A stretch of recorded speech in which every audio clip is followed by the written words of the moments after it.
Very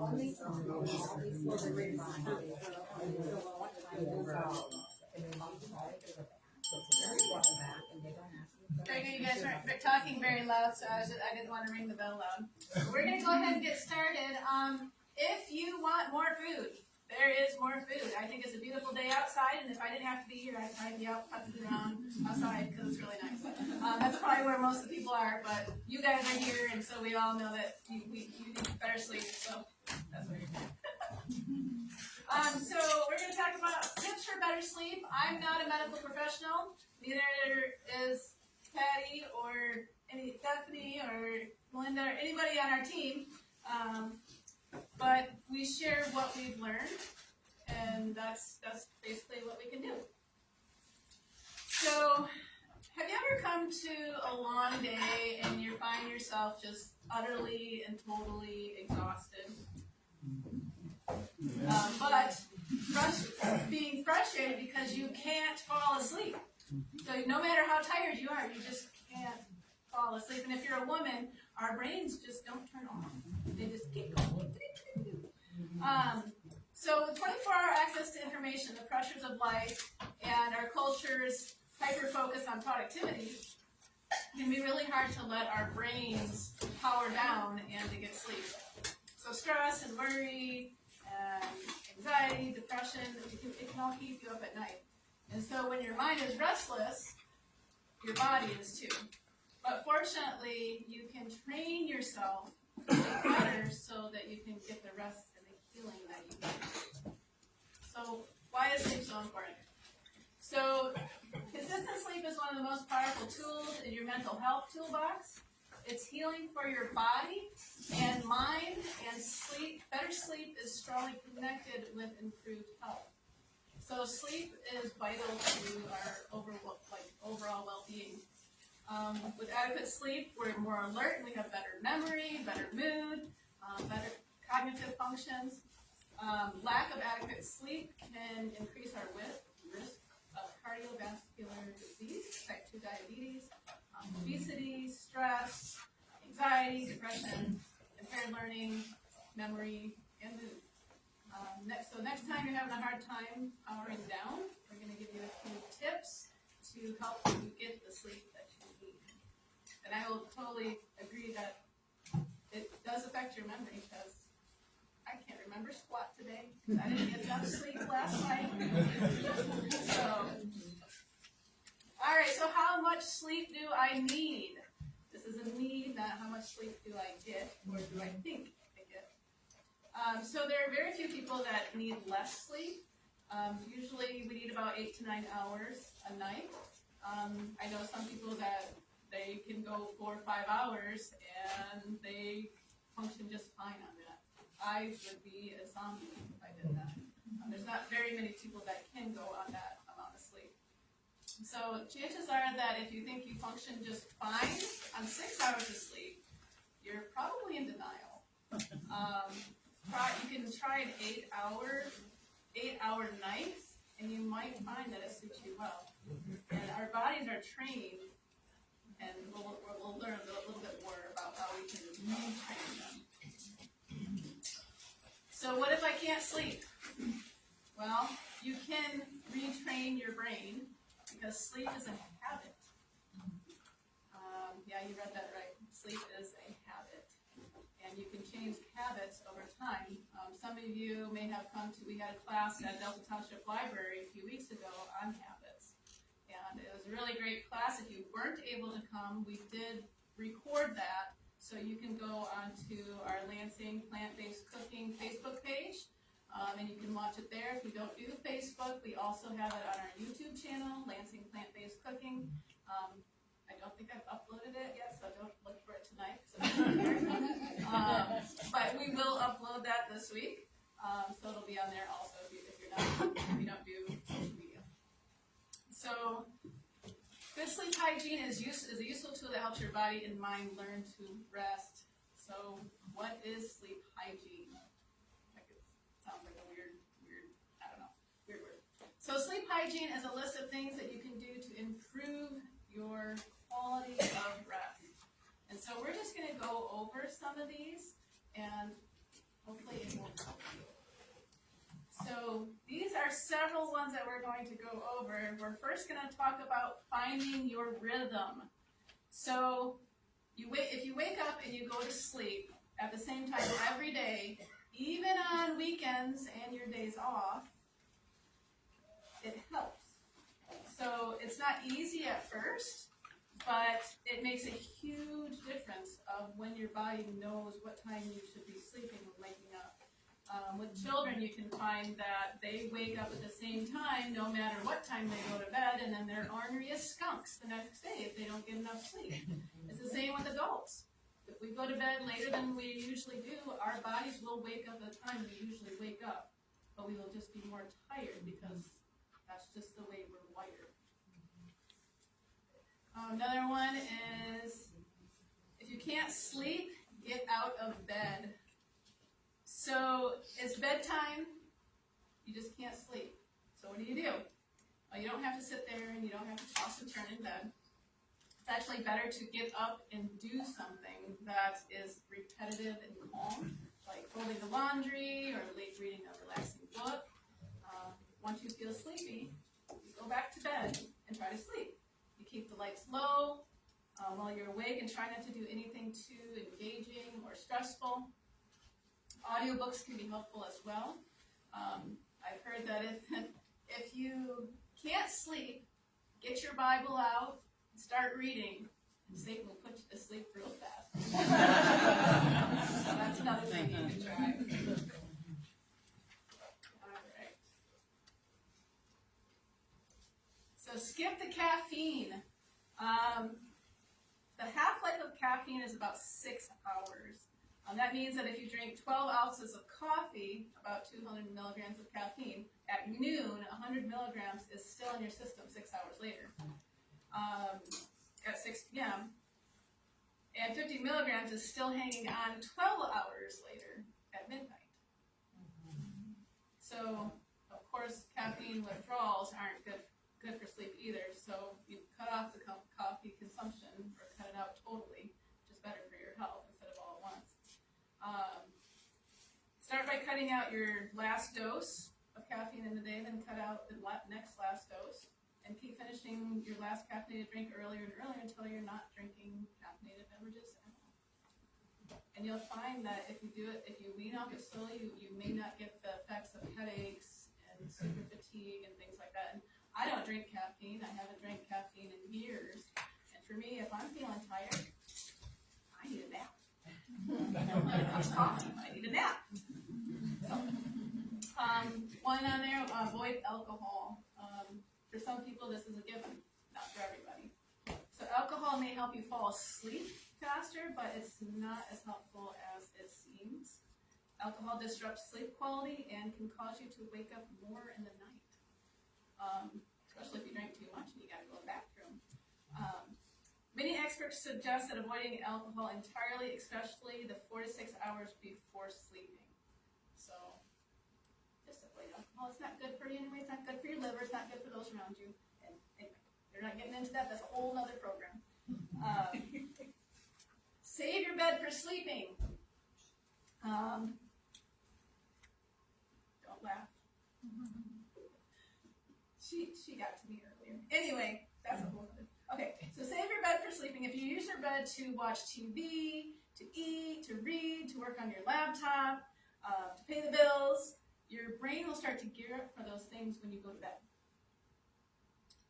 Use your bed only for sleeping so that your body associates that place with sleep. I don't even bring my phone in my room.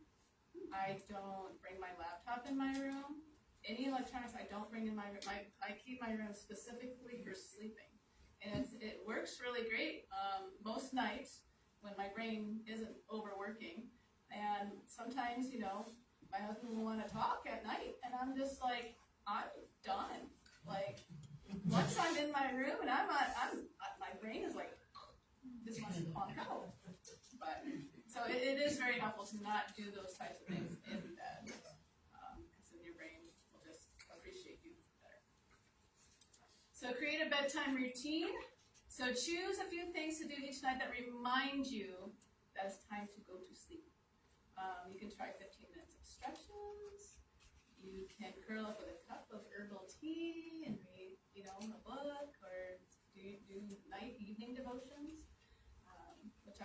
enjoy doing that because then you're going to sleep thinking about what you've read.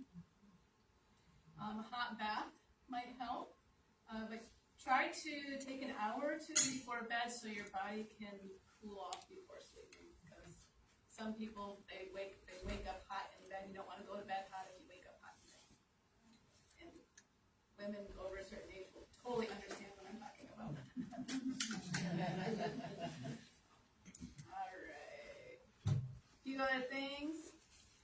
We're gonna let's see. The ones I'm covering. Patty's covering some more. Try not to nap. Is that on there? Yep, it's on there. So naps during the day can make it harder to sleep at bedtime. So stay up all day if you can. And if you need a nap, you want to do it earlier in the day. For myself, I have to do it before noon. If I take a nap after lunchtime, I will be up way too late. But for most people, you can do it before 3 o'clock, and you'll be fine. But you want to keep it short. You don't want to have a super long nap, because then you're gonna stay up too late. You can hide the clock. Checking the clock over and over again can stress you out. You're like, oh, it's 10 o'clock. Oh, I should have been in bed already. Oh. And then you close your eyes and your brain is still working and you look at the clock again, you're like, oh, it's 10:30 now, oh, I'm never gonna get sleep and I'm gonna be so tired tomorrow. Pretty soon you're still looking at the clock at 12:30 at night. And you're stressing out about it. I have a clock in my room, but I have it turned towards the wall. I cannot see what time it is. I know when it's bedtime, go sleep. Of course my brain doesn't do that, but my brain does its own thing. Okay, so we have a couple other things we're going to cover. So Patty is going to cover, she's going to talk about happy lights, she's going to talk about exercise, and a couple other things.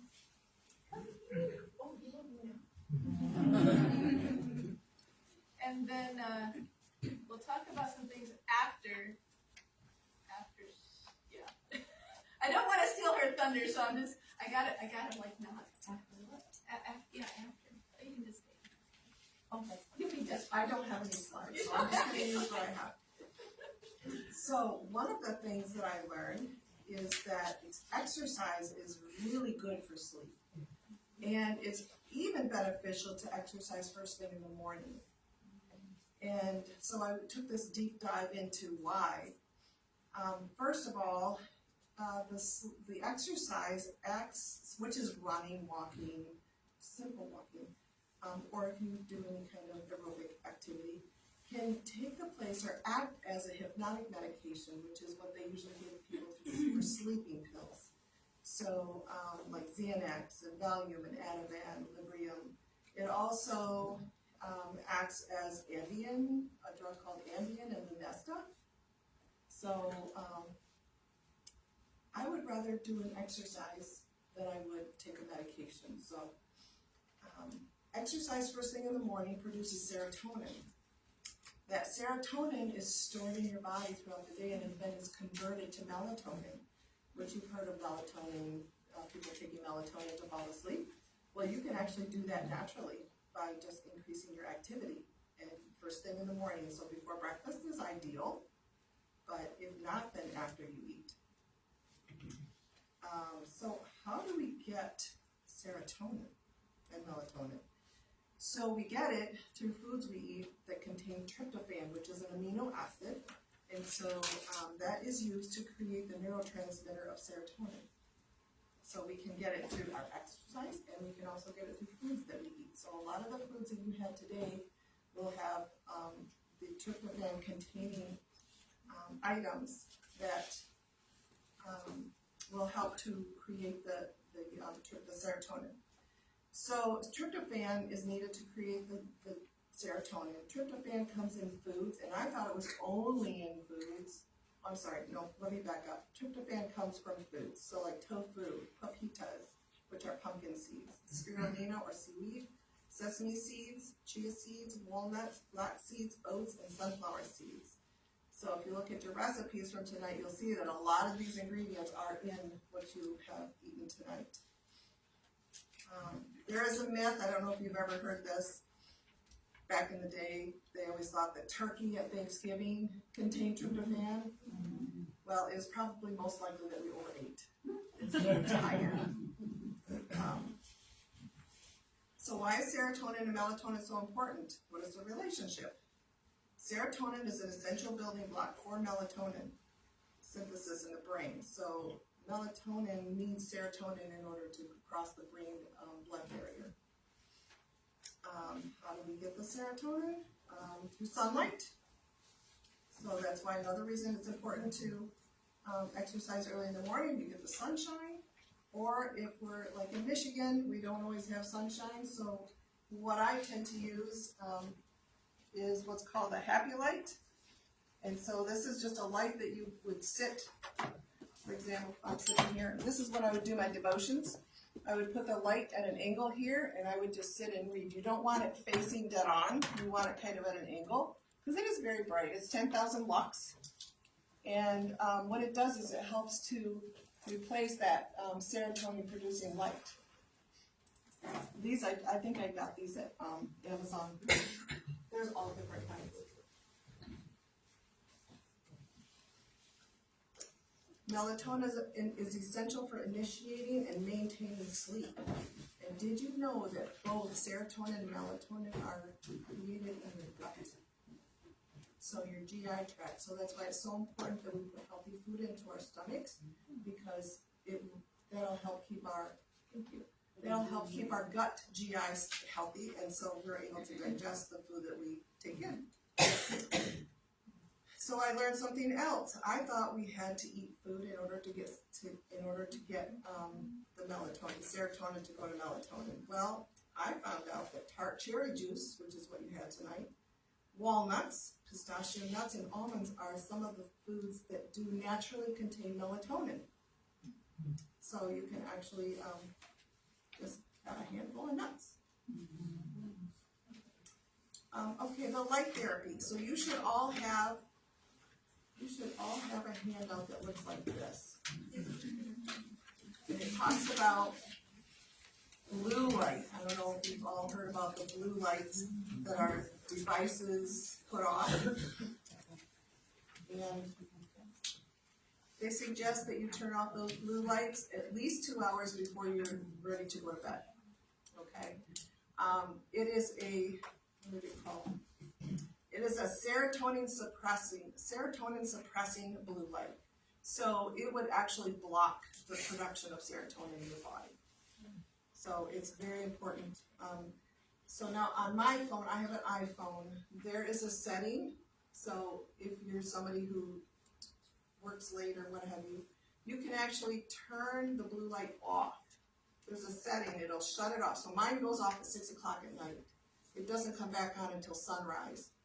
I think Android phones have different settings. Your phone has many different settings on it for the different types of light to reduce the blue light. Yep. So that would be something you would find in your settings on your phones. Okay. So over this flyer that we have here about blue light, how it affects the brain, it can actually impair your memory. It disrupts your sleep schedule, which leaves you distracted, and it's like a cycle. Your memory's impaired, you don't function good the next day, you leave things at home, that kind of thing. A poor night's sleep is caused by headphone or smartphone light, can make it harder to learn. Over the long term, not getting enough sleep can lead to neurotoxin buildup that makes it even harder for you to get good sleep. So it creates the habits that we talked about, and which can actually build up and lead to a long-term problem. People whose melatonin levels are suppressed and whose body clocks are thrown off by light exposure are prone to depression. And we've seen that quite a bit when we've done nightly programs. By disrupting melatonin, smartphone lights ruin sleep schedules. They lead to all kinds of problems. So the evidence that blue light could damage our retina over time, I did not know that until I started learning this. Researchers are investigating whether or not blue lights actually could lead to cataracts. Yeah, and it's also they're looking into possibly having it linked to increased risk of breast and prostate cancers. And I don't know if that's because of the lack of sleep, or if it's actually something connected with the blue light and the 5G waves that we have now. That's a whole other thing. So that is what I have on blue light and exercise for our sleep. You went too fast. Okay, go eat. Did you guys enjoy the food so far? Yeah. I just ate it and I'm just sitting back there like, oh, the food is so good. And then I have quinoa in my teeth. Okay, we We're in got good company. her far away so you can't see it. But please feel free to get some more. So Patty did mention there's different apps that you can put on your phone too. There's one that's called Night Shift, and it is an app that helps with the light on your phone. So I have Night Shift on my phone, and it displays over other apps, and you can get different. You can choose whatever tone or color that you want to display over it, but it helps to reduce the blue light that your phone is emitting. And I have mine on all the time, just because I need sleep because I have children and they don't know how to sleep in yet. So that is a good app. So what if you can't sleep? So you tried all these things, you followed all these steps. What if you still can't sleep? We got you. So you're gonna try sleep consolidation. So sleep consolidation. Yep. Sleep consolidation is basically consolidating your sleep. So what you're gonna do? So first, what you would do is you keep track of your sleep for 2 weeks. Figure out when you're going to bed, when you're waking up. You'll have to look at a clock a lot for this. So don't. So that. You don't want to do it every night. So you want to write down how many hours that you spend asleep in bed. You want to write down. I thought that was my alarm at first. I'm like, I have alarms set that sometimes I forget to turn them off. But yes. So you want to write down how many hours you spend asleep in bed, awake in bed, and awake out of bed. And you can use a worksheet or a template. You can find. There's actually one you can find. It's called sleepfoundation.org. And so they have a template there that you can do. There's also an app that will measure it for you that you can get through them also. So after 2 weeks, you're going to, after 2 weeks, add up the time that you spent actually sleeping each night, and then divide it by the number of nights when you actually kept track of, like, the number of nights that you have. And then you're going to average your total sleeping time. So maybe like, oh, I slept, only 5 hours this night, but I slept 9 hours this night. Or, keep track of it, add it up, average it out. Then what you're going to do is, for the next 2 weeks, you're going to stay in bed for your average sleep time plus 30 minutes. For example, say you only got 4.5 hours of sleep per night, and your new allowed time in bed is 5 hours. Next, you're going to set a rising time. So, and always get up at time, no matter how much you sleep. So let's say 5 o'clock in the morning. I don't get up that early. But 5 o'clock in the morning, no matter how much you've already slept, you're going to wake up at that time. Next, you are going to set a bedtime. And set your bedtime based on your allowed time in bed. So, for example, if you're going to wake up, at 5 o'clock, you're going to go to bed 5 hours earlier than 5 o'clock. And you never go to bed earlier than that. Then you wanna make sure that all of your lights are dim in the house when you're going to bed in the evenings to make you sleepy. And then you're gonna turn on lots of bright lights in the morning. So let's not worry about your electricity bill right now. This is just, this is creating a new cycle, creating a new habit in your life. So you're gonna turn on all the lights. It's gonna look like daytime in your house, even though it might still be dark outside. So then you're gonna do this for 2 weeks. And then if you've been able to sleep solidly for most of your allowed time in bed, start going to bed a half hour earlier. And you're going to keep moving your bedtime back by 30 minutes every 2 weeks. So you're not gonna go faster than that because our bodies, our bodies are used to habit and something will throw it way off. And then you're gonna continue to do that until you are getting your 8 hours of sleep.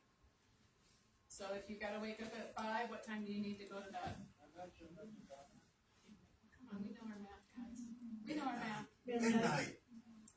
If we want 8 hours of sleep and we wake up at 5, what time do we need to go to bed? 9. Good job.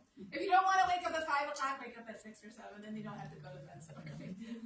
But we usually, at home, we're usually in, like, my kids have a set bedtime. Usually it's between 8 and 8:30, and they're in their beds by 8:30, except for on nights where we're here at the church doing different activities.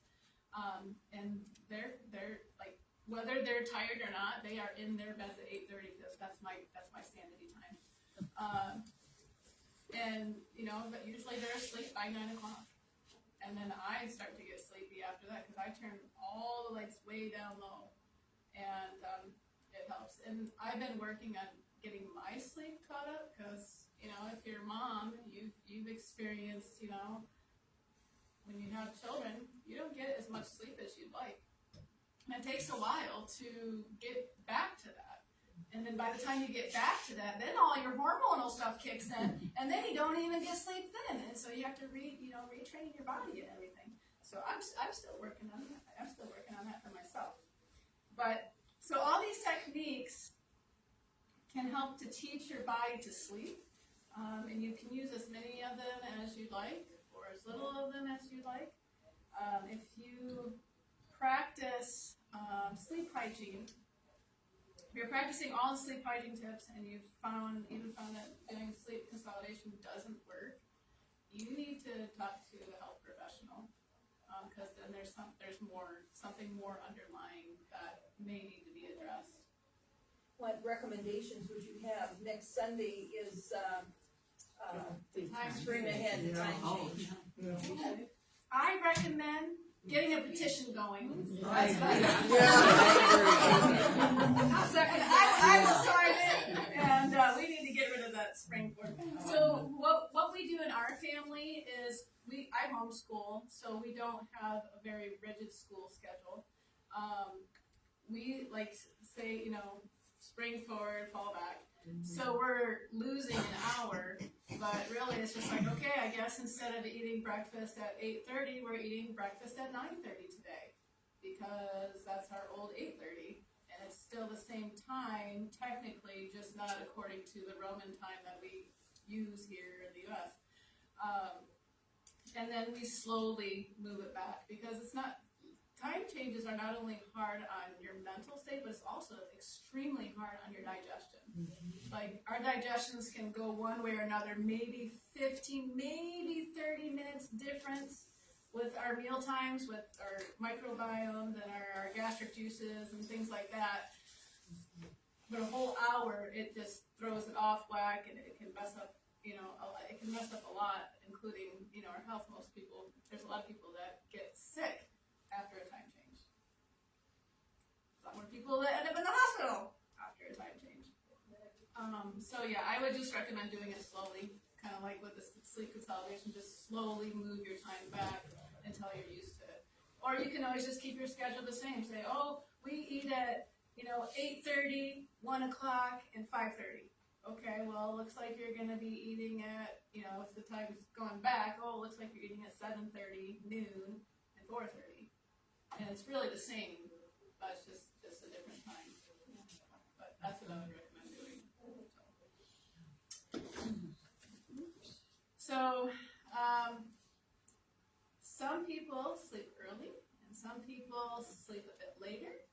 some need music, some need quiet. What really matters is that your routine makes you feel good and rested, and there's no like one way to sleep. It's just whatever works for you. When I go to bed, I like to have my little lamp on, and it's like one of those super low watts. It's like 15 watt, it's a big bulb, but it's like a night light type bulb. So it's barely there, and I like to read missionary magazines before I go to bed. You might find something else that you like to read, but I like to read about people that are doing missions in foreign places and what they're doing and how they might need help and different stories and what to pray for. And I go to bed thinking about that kind of stuff, or I work on my memory verse that I work on for the week. So there's lots of different things that can work, and we're all different. But yes, after you try these things, again, if it doesn't work, please seek somebody that is in the medical profession that might be able to help. So we have a few demos that we are going to do. I think Patty's going to show us the tart cherry thing, and then I'm going to show you two of the dressings. I love those dressings; they're so good. I could just eat them plain, which would be really gross. But I think it would be really good. But we're going to go ahead and go to that, and then once we're done with the demos, we have a little gift for you all. We're going to send you all home with sleeping bags. All right, we'll have Patty come up, and we'll have you get started on that. Hey, just, Yes. Look around here, the average age is well over retirement in this room right now. Oh, yeah. And some of us hadn't had Some to of us get up, aren't there yet, but yes. haven't had to get up early in the morning. I mean, we did it for many, many, many years when we worked and stuff. And so we're probably more set in our sleeping or non-sleeping ways than other. It may take longer to. Right, well, you don't have adjust to have a those. certain time. I mean, if your body reverts to second shift, let it. I mean, if you want to sleep in till 11, but you're still getting your 8 hours of sleep, that's what works for you. I mean, you got to do what works for you. You can't, I mean, the world today, it tells us, oh, we have to 9 to 5. Well, not everybody's a 9 to 5 person. So some people are morning people, some people are night people. I'm kind of like the, I don't know, in-betweenish, just want to sleep person. I'm just curious, you said you'll read your missionary magazines at night with a low light. Do you do that in bed? I do it in bed. I do. Okay. And I usually stick to one story because usually I'll be reading it and then I'll start blinking. And once I start blinking, I know that I need to go to bed. But sometimes I have to put the article down because my eyes are just like, I'm done. So, but it just depends on, So that's okay, reading in bed as long as you have a low light. For me it is. For me it is. I do that too. Yep. Any other questions? No, all right, we either confused you or And I like music. Yeah. I need a little bit of noise before my brain will shut down, and I have a timer on my phone, and it'll stop playing after a certain time. oh, that's something I forgot to mention. Okay, so women, our brains do not shut off when we go to bed. You know how like if we're really tired and we're stressed and we go to bed and we're like, oh, I'm so tired, and you lay down and you're like, oh, look at all this good. I finally get to go to sleep. And then your brain's like, and I'm like, shh. Like, no, shh. And it just keeps going. Write down whatever you're thinking about.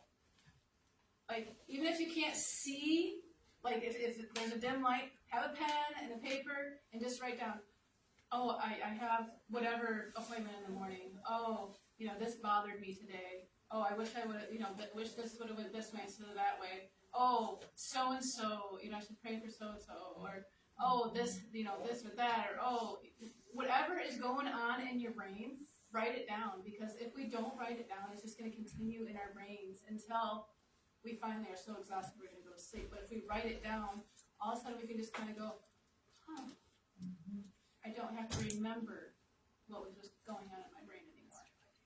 And it's so helpful. Yeah. My grandfather had a pad of paper and a pencil on the nightstand. And He said, I can write in the dark. Yes, He says, I'll figure it out in the morning. But that way, if he thinks of something at night, he right, just write it down. right.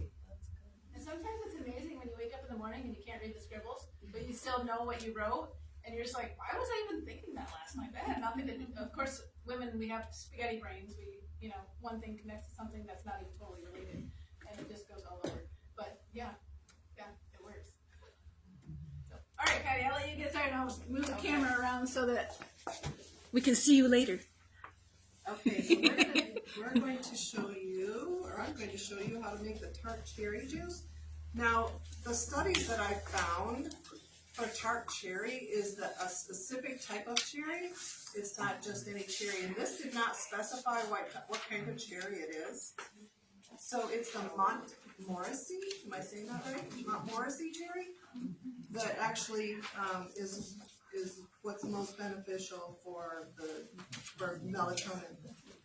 So it calls for half a cup of banana, and I believe I just used a half a banana. And you can use frozen or unfrozen. I did the frozen, but by the time you guys got it, it wasn't frozen anymore. So, okay, so a cup of the juice. And I was thinking tart juice for sleep.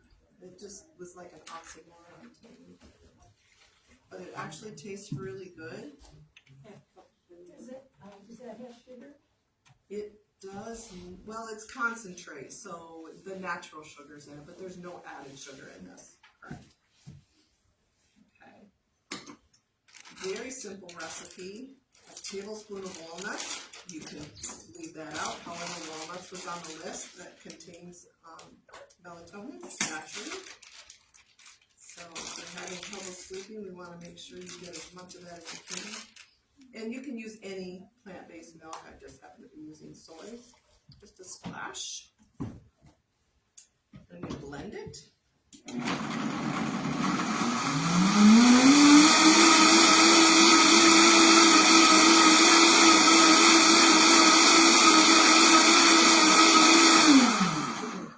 Now I actually drank this earlier today because I wanted to see what it tasted like, and I'm still awake. I didn't actually fall asleep, but that's because my routine is like usually 8:30, then I'm winding down. So it says to drink this 1 to 2 hours before bed. So I would drink it like now, and then by 8:30 I'd be ready for bed.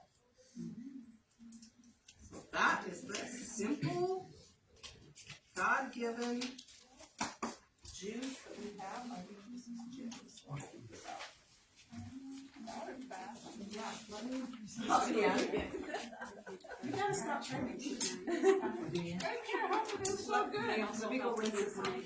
Yes, they do. Oh man, those things are so yummy.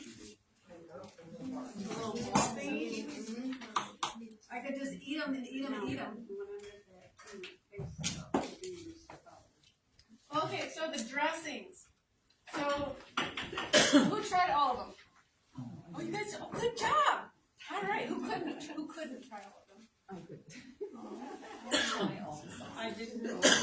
So I found that the green one and the peanut one go really good together. So, anyway. No. All right. What are you gonna make? Well, that's a good question. Hey. All right, let's see here. So I'm going to show how to make the almond one, and then the green one, which was an extra insert in there. Can you grab me a green one? So the garlic almond sauce, it's actually a dressing. It's like a Caesar type dressing, but I called it garlic almond dressing because you can call your stuff whatever you want when you make it. You can make up names if you want to. And then people think it's something different. And it's wonderful. Okay, what you're going to do is you're going to start with almonds. Now, if you wanted the dressing to be white, you could blanch these. I don't got time for that. And the skins are good for you. It adds extra fibers, so I put the skins in because they're good. And then we are going to add our garlic. So I'm doing a double batch here because we go through this a lot. I mean, we put it on potatoes, we put it on vegetables, we put it on our rice, sometimes we just dip veggies in it. We use it for a lot of different things. So I like garlic, so I'm adding a little bit more garlic to it. If you don't like garlic as much, you don't have to put as much in. Then we have our salt. Now, if you want to reduce the sodium in this, you totally can reduce the sodium in this. I just use less of it because it's a rich type dressing. But if you like to use more, you can reduce the sodium if you want. Then we're gonna add our lemon juice. So far it's pretty easy, right? Oh. Could you get me some water, please? Sure. Thank you. And then we have nutritional yeast flakes. So this is more of like a deeper nutty flavor and also has B12 in it. And if you're a vegan vegetarian, we have a hard time getting B12 because it's something that's, from the ground and everything's like sterilized nowadays. So we don't get as much B12. We're not eating dirt like we used to when people were kids. We're not making mud pies and having stuff under our fingernails and eating straight out of the garden, well, not all of us, but some of us are.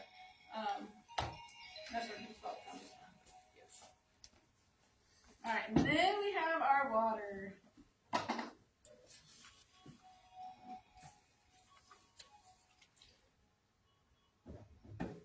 Yep. I'm like, how much is that again?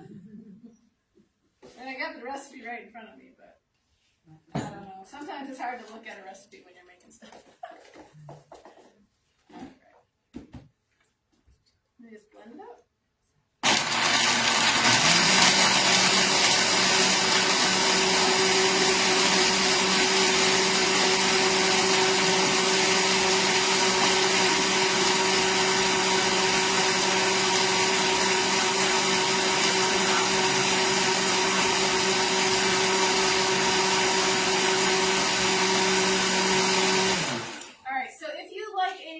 That's a little chunky that you gotta chew a little bit. You can do, and you like little bits like fragments. You know how like if you eat a Caesar salad, there's like you got like the fragments of like the Parmesan cheese in it. Well, if you leave this a little chunky, then it has the fragments, but it's almonds instead of the cheese. So you can leave it a little bit chunky.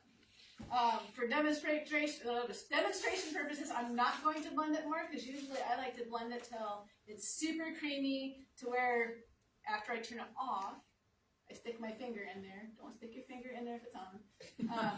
I stick my finger in there and I go like this, and if it's not gritty in between my fingers, then I know that it's nice and smooth. Otherwise, I just blend it some more. But yes, make sure you turn your blender off if you're sticking your finger in it. Okay, so I'm going to show you how to do the other dressing, the green dressing.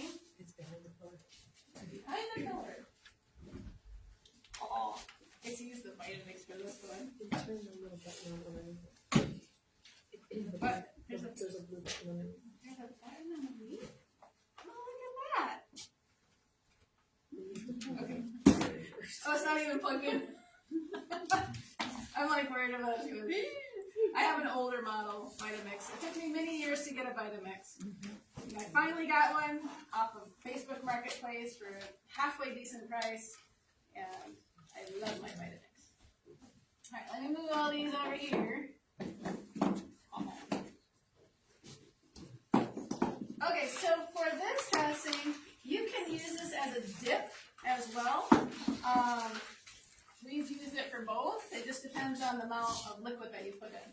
So I added a little bit more liquid so that you can squeeze it out like a dressing. And if you can leave it thick. It's super yummy. Okay, so the first thing we're going to start with is rice. Yes, rice. Cooked rice. So it's almost like a whole meal in a dressing. And then we have some sunflower seeds. Now these are raw sunflower seeds. Those are best for avoiding extra oils. Alright, then we have our lemon juice. And what is this? We have our dill.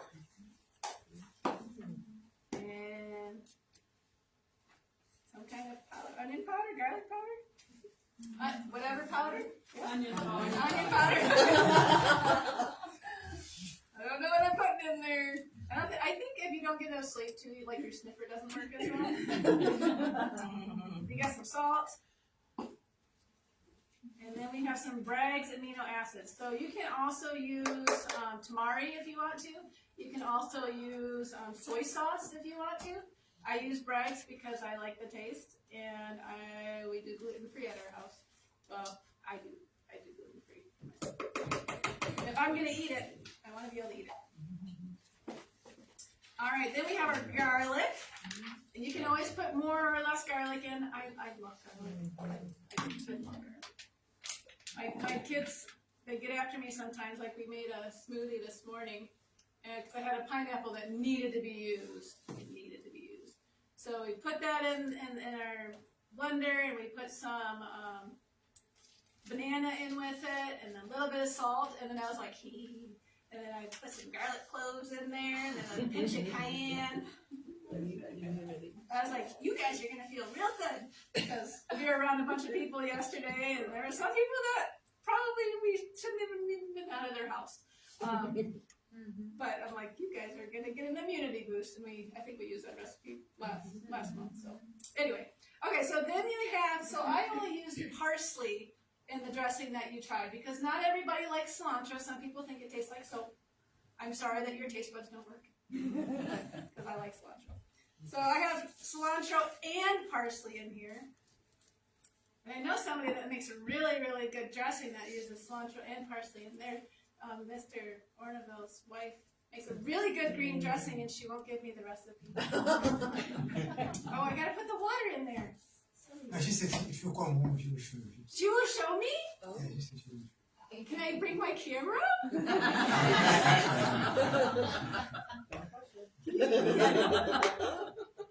I think I almost got it this last time. There was just something missing. I couldn't figure out what it was. But anyway, okay, how much water am I adding here? 1 to 2 cups. 1 to 2 cups. So basically as much as you want, to however thickness you want it. So this one, since I have some dressing left, I'm gonna make this one into a dip. So we're gonna do some dip. Plus we got a Vitamix here, so Vitamix can do anything, right? Yeah.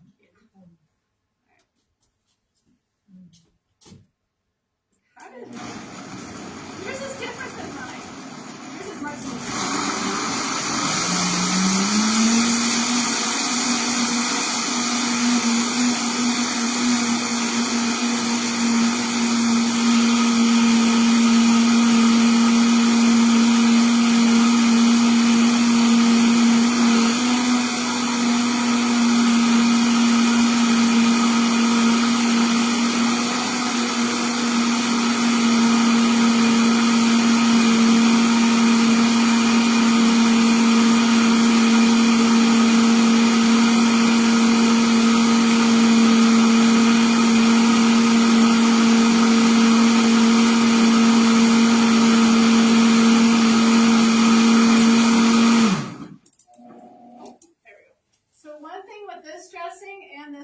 So once this is blended and you refrigerate it, it's gonna get thicker.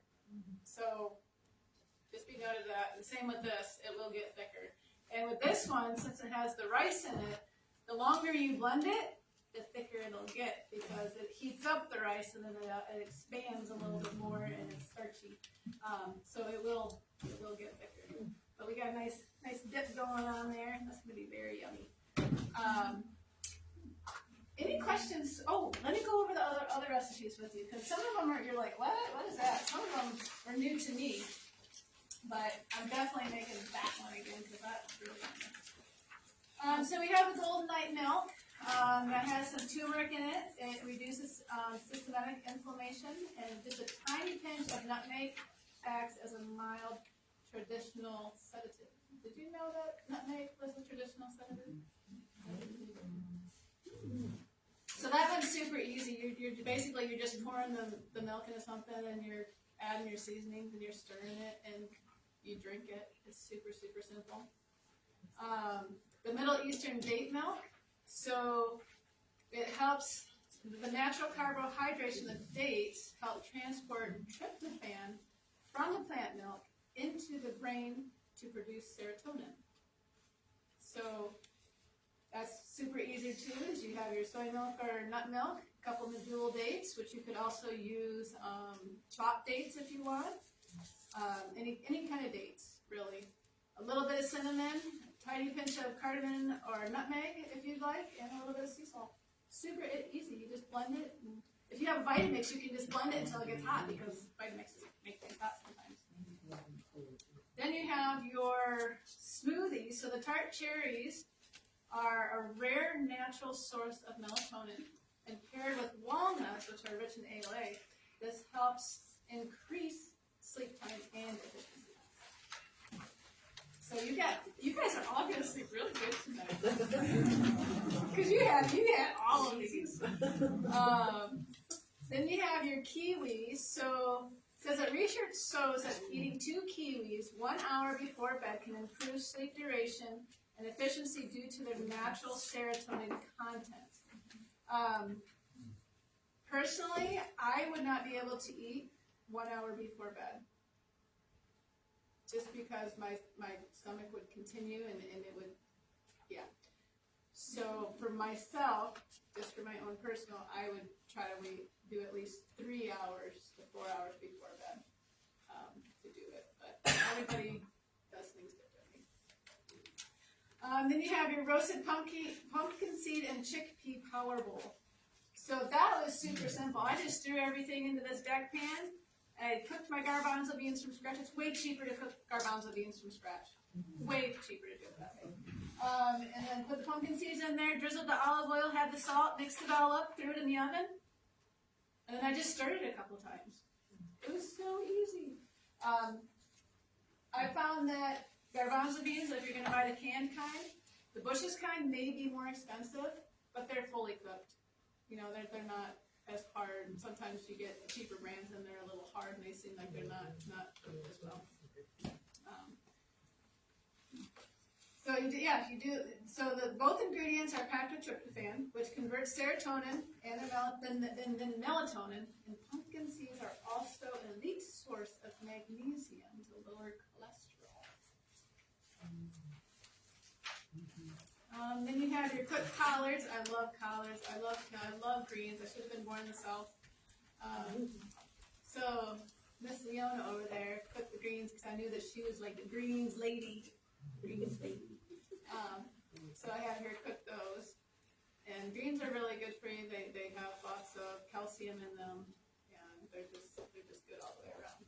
And these are easy. You just cut them. You have your broth. You put them in your saucepan, or you want to wash them. And you put them in your saucepan and just let them boil, like boil. And then you'll have, some liquid left over afterwards, and you can just reboil some more greens in that. Alright, then you got your garlic almond sauce or dressing, which we already did. The peanut sauce. So peanut sauce is super easy.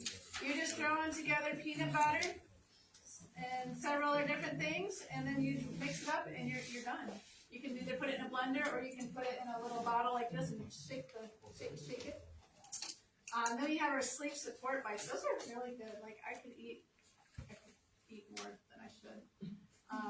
So they're really high in magnesium, healthy fats, and they provide a slow release fuel to source to prevent 3 a.m. awakenings. Anybody else wake up in the middle of the night? I know. I am so glad I'm not alone. Because there's times where I'm like, I wake up and I'm like, you open your eye and you're like, yeah, you look for like if there's a little bit of light. You're like, no.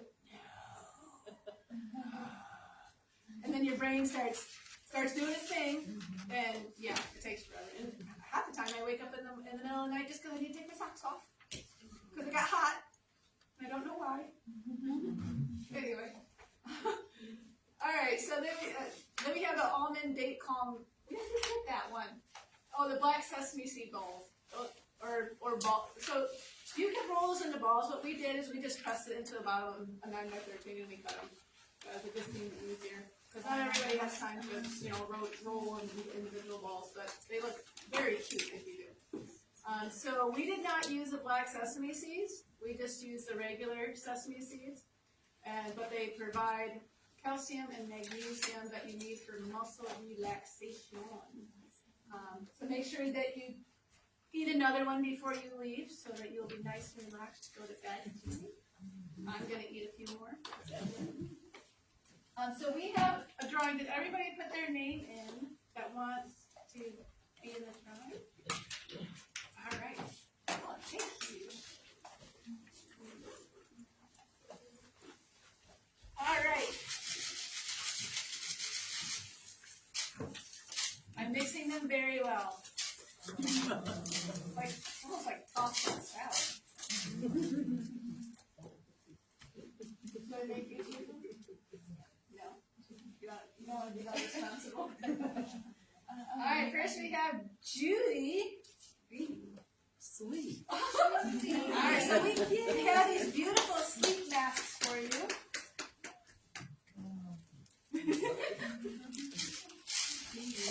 You're like, what should we give away? I'm like, we could give away food, but you know, we're not a sleep mask. Alright, Bobby. Dara. Oh! You guys rigged this thing. Okay. Oh.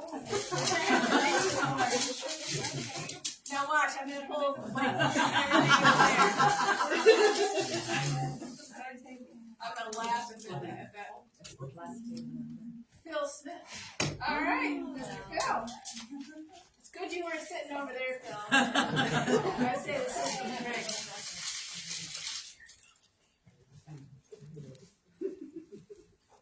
Shirley Harris. You Shirley. Alright. Oh, look at it. Oh, Chris had it for us. Alright, we got one more? Yep. Alright.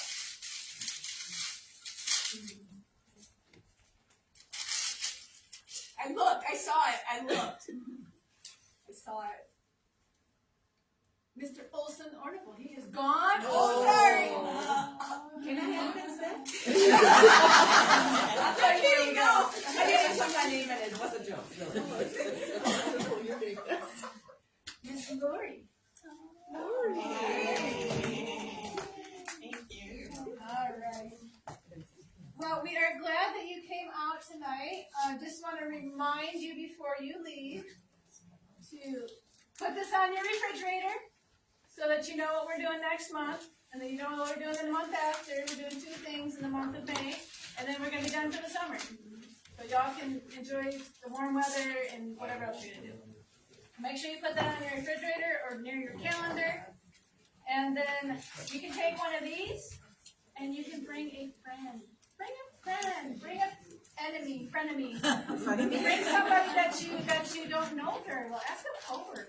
I mean, how do we make, just, I mean, the worst they can say is no, right? Bring somebody you like. And then, again, if you are interested in Bible studies and finding out more of what the Bible says about, health, just health stuff, fill one of these out, you can get it to us. And one more thing, we keep these classes totally free, just because everybody comes from different walks of life. We're not, we're all from different areas, not different areas, but we all have different financial situations. So we try to keep these classes free so that anybody can come. But if you feel impressed to donate toward the class, that will be used for the next class and future classes that we have. Because this is totally, I can't even think because I didn't get enough sleep last night. This is totally, what do you call that? Sleep? No, not sleep deprived. It's totally not volunteer based. Where you guys help support us. That is what it's called. That's what it is. So if that's what if you feel so inclined, you can do that, but you're not forced to. But we are so glad that you came and that you're able to put up with us and the things that we've learned. And make sure that you stop by this table and you grab your sleeping bag on the way out. And feel free to grab some eat on your way out, but you guys are more than welcome to stay and mingle and hang out and stuff.